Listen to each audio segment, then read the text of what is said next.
バルチャンネルからインターナショナルプレミアムを生放送します。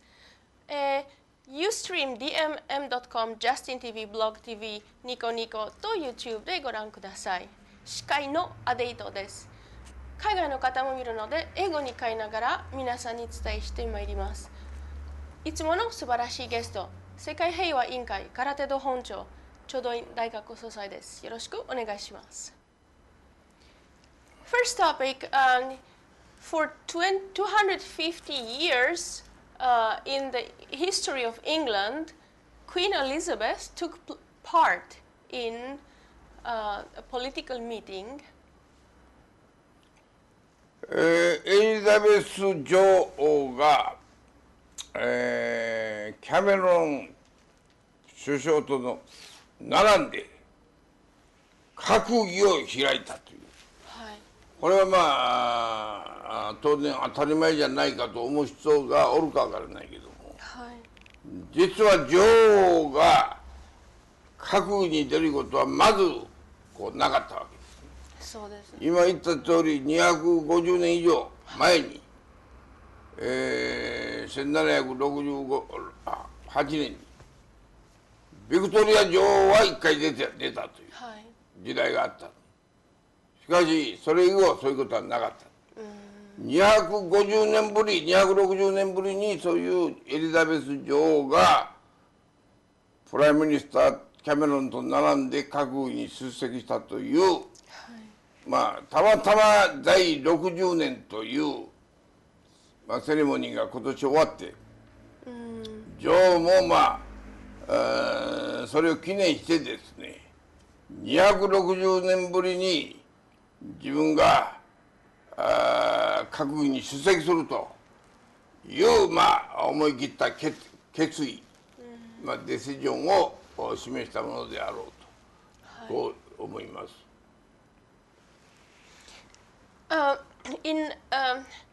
In 1767, Queen Victoria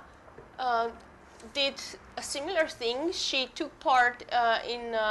the political conference, and since then, something like this didn't happen in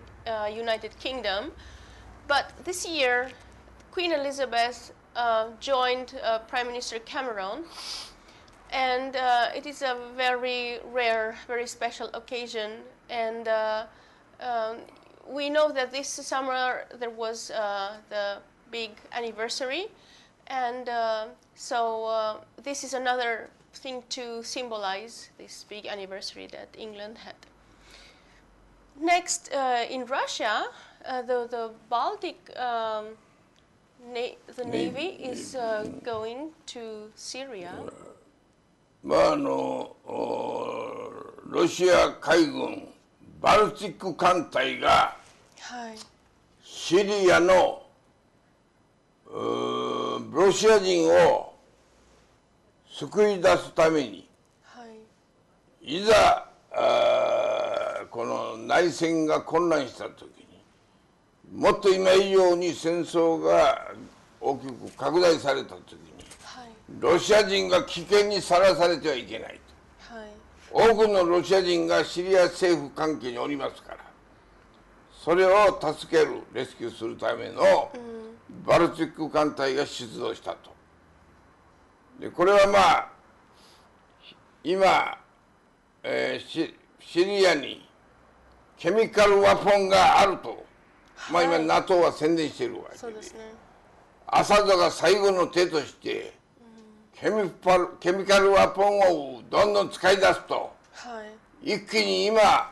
5万人死んだ。5万人この1年で、50,000 5万人が死に、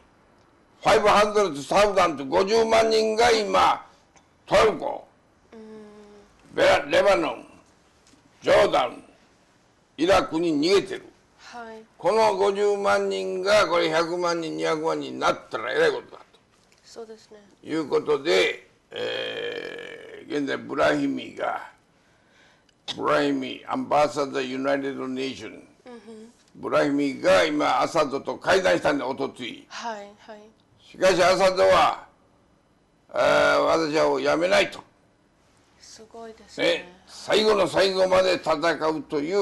意思をブラヒミに伝えた。はい、それで NATO がケミカル爆弾を使う前にアサドを殺すか、まあリビアの二の前を今もう直前になってる。ロシアは今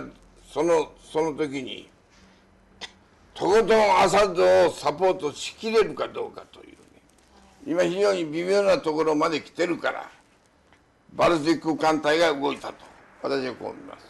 そうですね。ロシアもひょっとしたらアサドを切る場合もある。場合もあります。ロシア人そんなにいっぱいいますね。昔のもうシリアは、はい、ロシアと友好関係でしたから。何の関係？友好フレンドリーシップ、はい、グッドフレンドリーシップだったから、前のアサドのお父さんの時からね、そういうことで、今、ロシア人を全部出しちゃうと思う。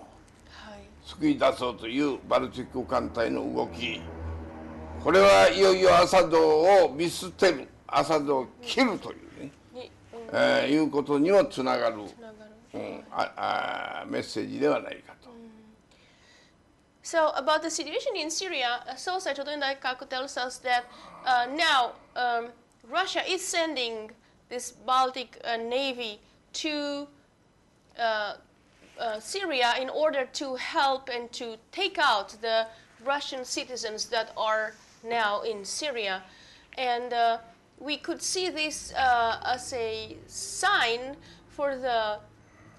fact that Russia might be ready to give up on Assad, and the fact that their ships are going to pull out the Russian people in Syria in the case Assad is going to start using chemical weapons, shows that probably Assad's end is coming close. Even Russia is not on his side anymore, probably. And Brahimi, the UN ambassador, went to have talks with Assad and to give them a last chance to stop this aggression towards his own people, but Assad refused. And right now, over 500,000 people run away to Lebanon, Jordan, Turkey, to the neighboring countries. And a huge amount of citizens are already dead. Next, we are talking about England and the member of Diet, Mr. Mitchell. このいわゆる、ダイエット、下院議員のマウドレイ・ミッチェルという人がですね、警官のとの間で口論になってダウニング街でね、それでお前は平民だと、平民から、私はいろいろ問題を質問される必要はない、ポリスお前は平民だと。それは町であったと。それでその平民だと言ったポリスが訴えたからダイエットに、それで彼は辞めたわけ、辞任したわけね。で彼も頭にきて怒って、私はそういう言葉は言ってないと、そのいわゆるビデオテープがその道路を撮ってるわけ、そこでは他に平民と言ったと言ってるポリスはおらないわけ、だから嘘をついたということがバレちゃった。嘘をついたという、私は平民だということを見たと、見たいうことはビデオに見た場面がないから、お前おらなかったのになぜ見たと言ったかと言って、このポリスはクビになったわけ、ポリスを嘘をついたから、それで今ミッチェルはですね、警察を訴えているわけです。そういう階級制度があるイングランドで、サーと平民のの間で議員が一人そのために辞めるというスキャンダルがあったという、珍しいケースだと思います。And in England, you have another very rare case where a member of Diet, who is of noble, he's a noble, apparently said to a policeman that, policeman, you are commoners, you are just simple people, and insisting on the fact that he, Mitchell, is so superior because he's a noble. So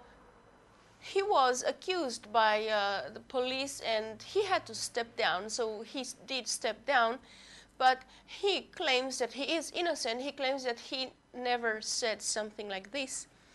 And also there are no street tape records of such a situation. So there is no proof actually for him having said this to the police. So anyway, he had to step down. He is now suing the police, and in itself, it's a very rare case, again, for England. And next, the bank, UBS, had to pay £1 billion.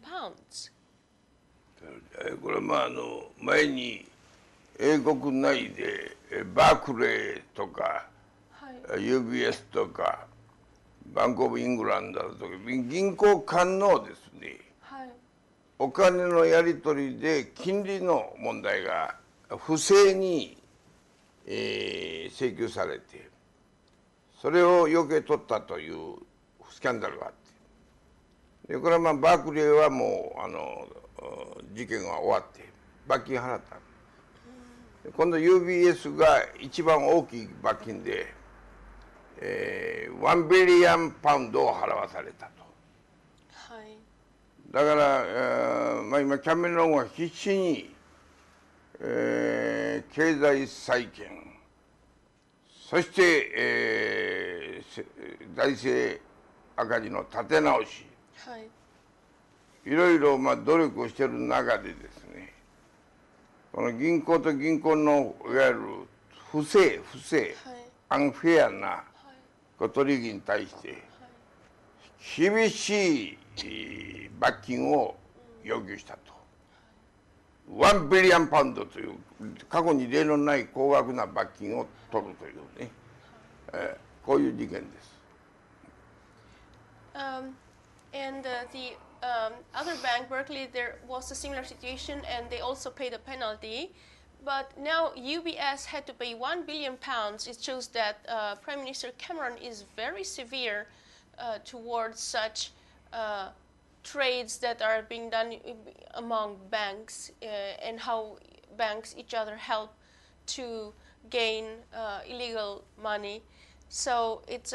for the first time in the history to have such a high penalty of £1 billion. And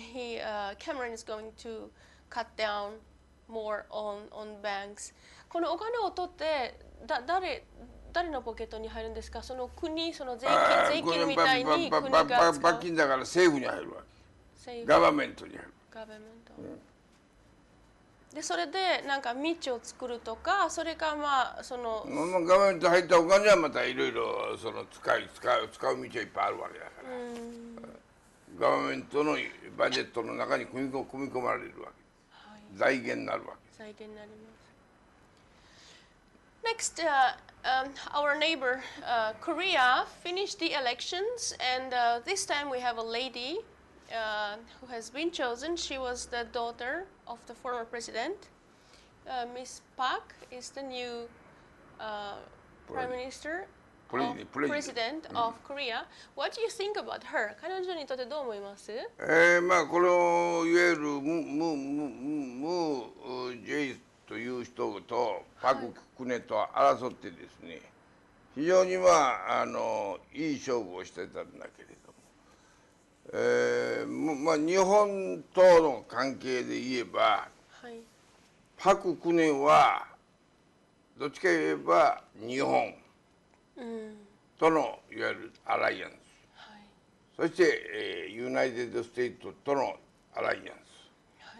ス、でムーはノースコリアとのユーフレンドリー、これをノムヒョンという今のイ大統領の前の大統領の彼は秘書をやってたか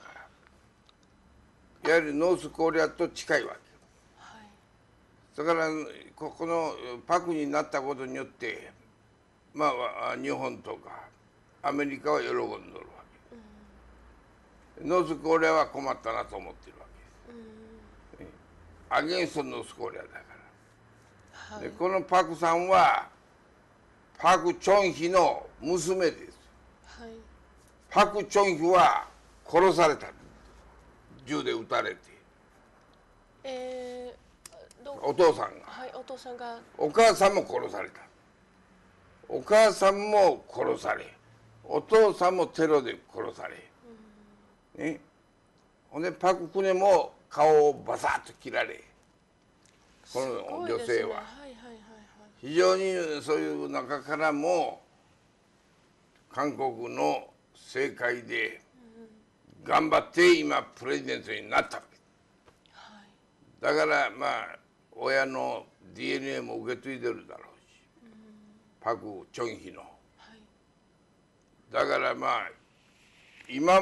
のイ・ミョンパクという現在の大統領も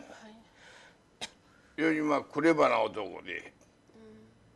エコノミカルストラテジーは非常に高いレベルのものだけど、パクもそれに負けない力を持ってくるかもわからない。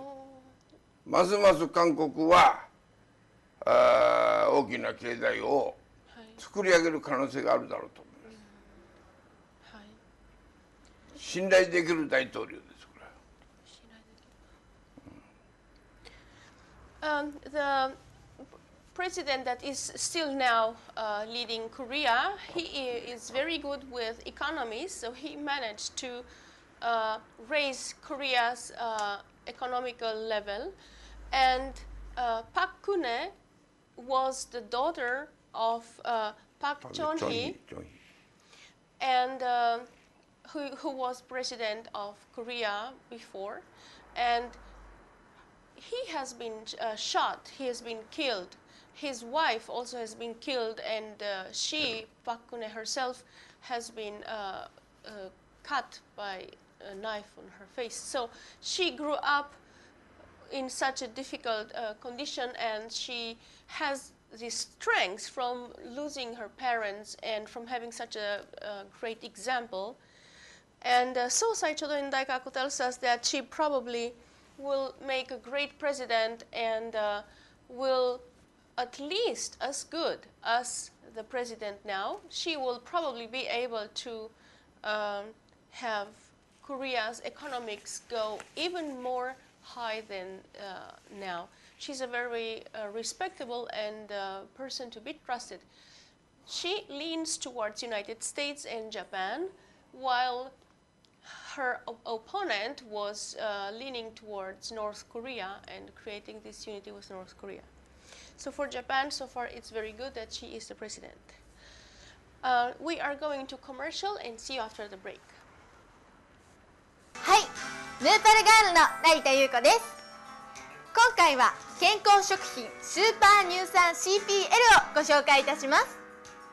健康食品スーパー乳酸 CPL は1982年東海大学医学部においてがんが消滅している現象から発見された物質で、世界で初めて合成に成功した健康食品です。 CPL は天然の原料、主に砂糖大根を発酵させた乳酸を原料に製造メーカーシュメイドンさんが開発した製法で安全な健康食品です。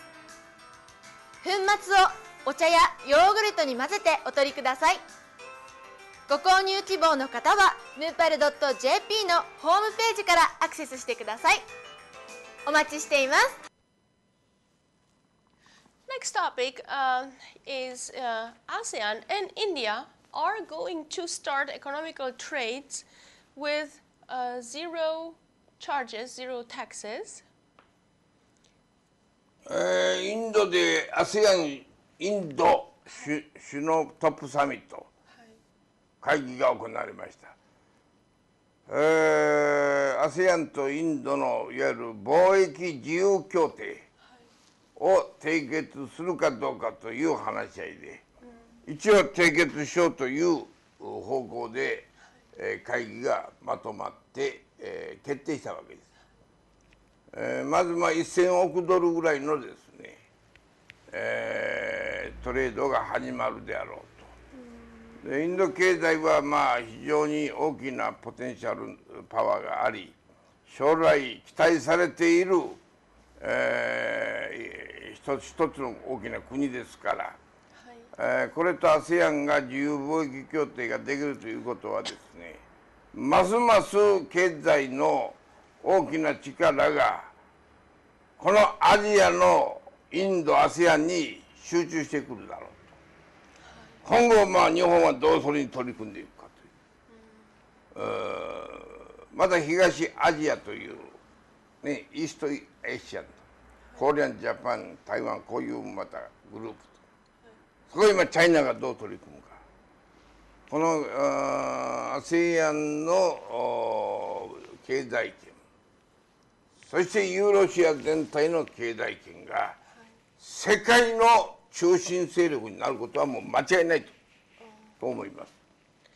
ASEAN にどういう国が入ってます？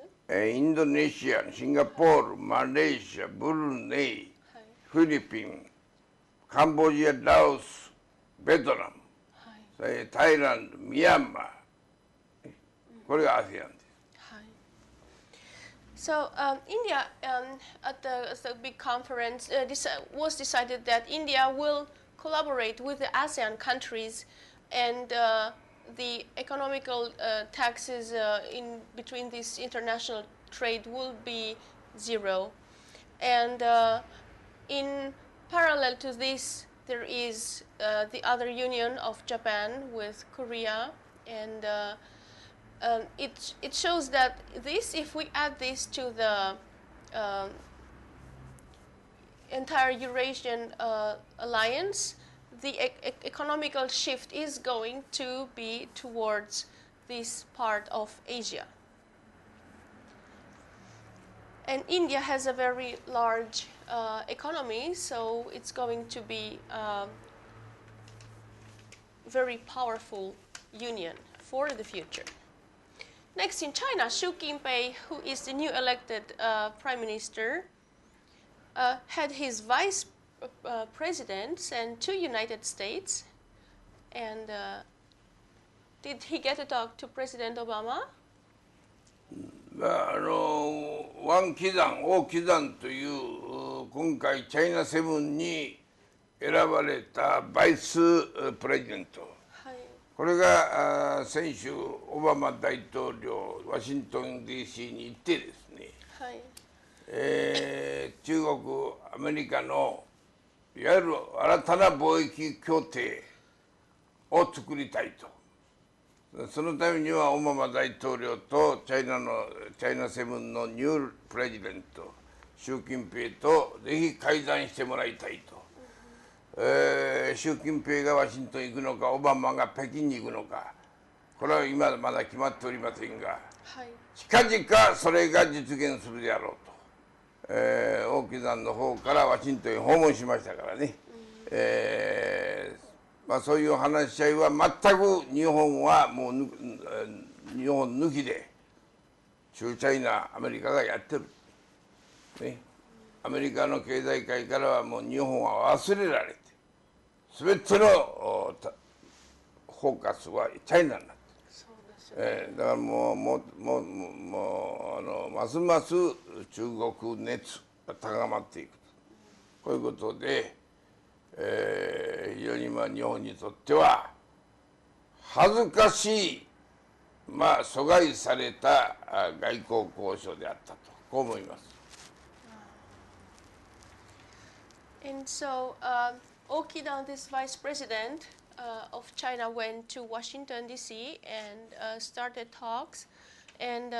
in the near future, is either President Obama is going to visit China or Xi Jinping is going to meet Obama directly, and they are discussing economical trades. And Sosai Chodoin Daigaku tells us it is very shameful that Japan is not part of this anymore, that United States is focusing all their energy towards China and trading with China, and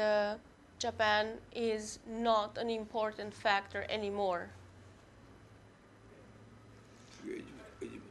And the next stop is Egypt. In Egypt, there is a new constitution that has been proposed by Morsi, and there are many demonstrations all over the country against it.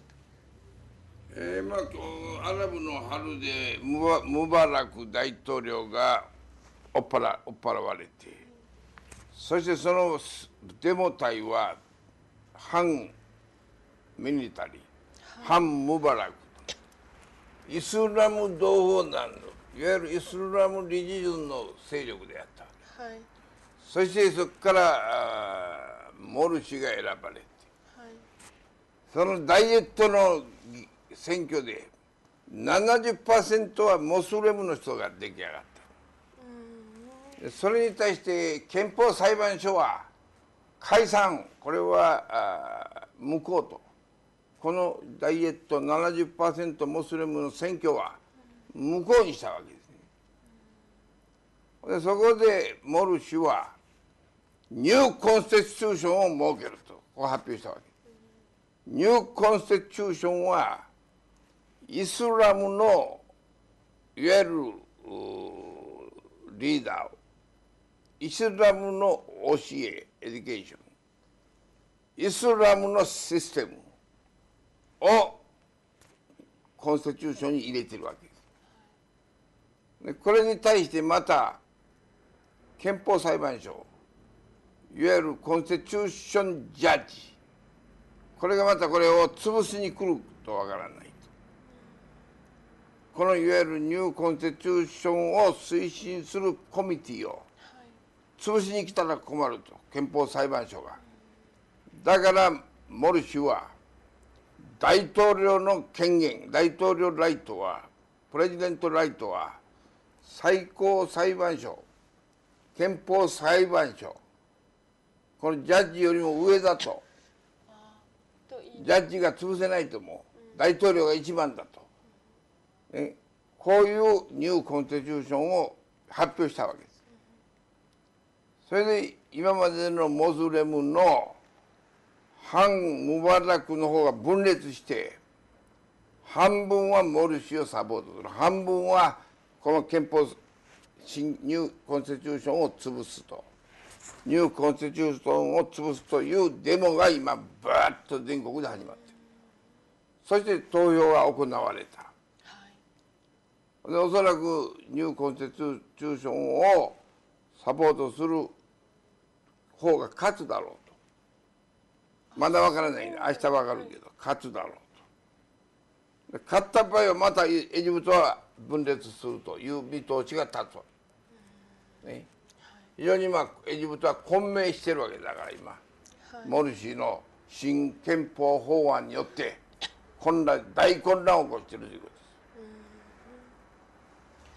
And the former president of Egypt, Mubarak, he was a dictator based on military power. And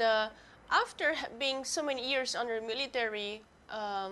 domination, Egypt and the Egypt people chose this religious party, the Islamists, and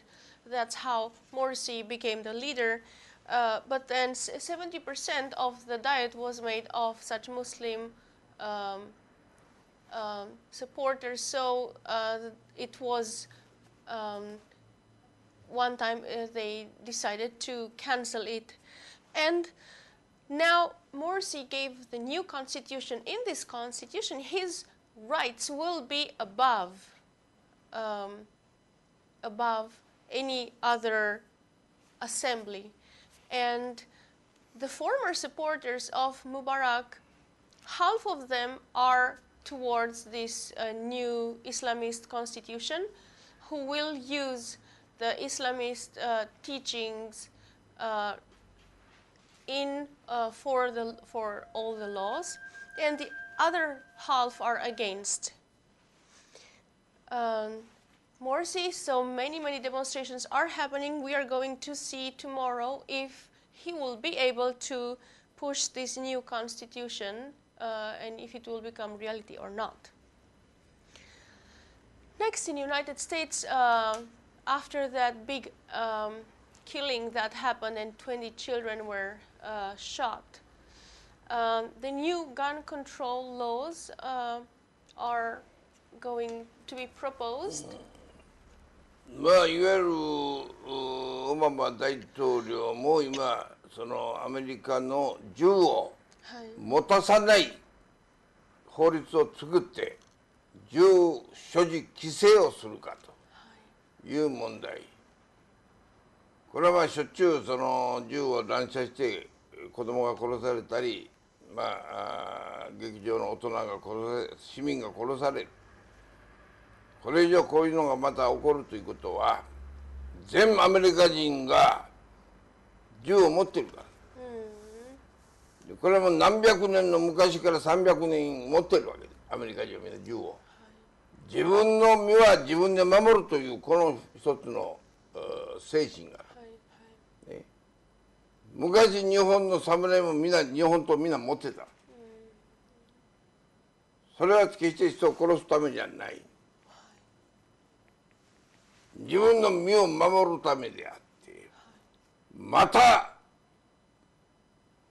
自分が失敗して人に迷惑かけた場合はその日本刀で腹を切るという切腹、このために持ってそれを強い戒めにしてたわけ。アメリカ人も銃を持って自分の身を悪い人が来たら守ると。だからやっぱりアメリカの法律というのは銃を持つことによって正当防衛を認めるという、自分が危険な時には銃を使ってもよろしいという、この正当防衛というのが非常に復旧している国なんです。だから全米ライフル協会は絶対に銃はもっと持たなければいけないと怒ってるわけです。各学校には銃を持った人によって子供を守らなければならないことを法律で義務付けろと言ってるわけです、ね、各学校に銃を持った人がガードマンとして入って子供を守れと、銃はもっと買いなさいと、銃はもっと生産プロダクトしてもっと増やそうと、銃を増やそうと、片っぽでは銃を持つから事故が起こるから銃を規制しようと、この今対立があるわけ。ほんで全米協会はこのいわゆるこの人みんなメンタルプロブレムの人がね、だからそれはゲームだと、エデュケーションだと、子供たちのゲームによって人を殺すことをみんなイメージしちゃう。このゲームの会議だからゲームを規制しろと言ってる。これ正しいことだと私は思います。And there, now about this gun control in the United States, there are two ideas. One would be to reduce the weapons and to the automatic rifles and the number of bullets that a gun should be containing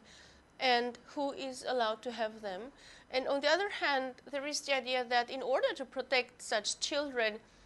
and protect oneself, there is need of more weapons. So the schools should have more weapons.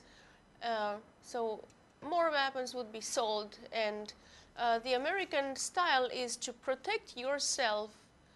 Like you are responsible to protect yourself. So people go around carrying guns to protect themselves. So Saichodo in Daikaku compared it to how it was in the old Japan when the samurais were having the katanas with them to protect themselves, and if they did a mistake, to do seppuku and kill themselves. And in the same style in the United States, it's very normal to have a weapon. But another conclusion was that it is mostly such people who are mentally deranged that who will produce such mass killings.